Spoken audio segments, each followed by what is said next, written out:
Hey everybody, it's Brooke with WTI. My son usually loves bath time, but sometimes he doesn't. So I was looking for something to keep him in the tub while I got him all clean. Now he doesn't want to get out of the tub. These are the LiKee suction cup Spinnerz bath toys, and he loves them so much, but they are not just for the tub. One thing I really love about them is that they really stick on. They will not come off. I have also used them when we've gone on trips because I don't want to pack a bunch of toys for my son, but obviously he's going to get bored in a new place without all his stuff. But these are super easy to pack because they're nice and small and they will stick to any windows.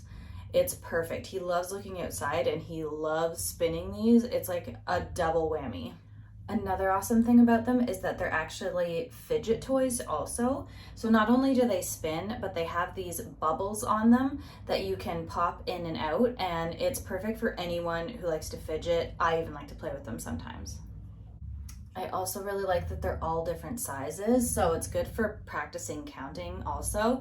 There's one that has the 2 bubbles on it, there's 3 bubbles, and there's 4 bubbles. So there's the carrot, the bee, and the sun. This is the farm set, and they're just really cute. They're so easy to clean.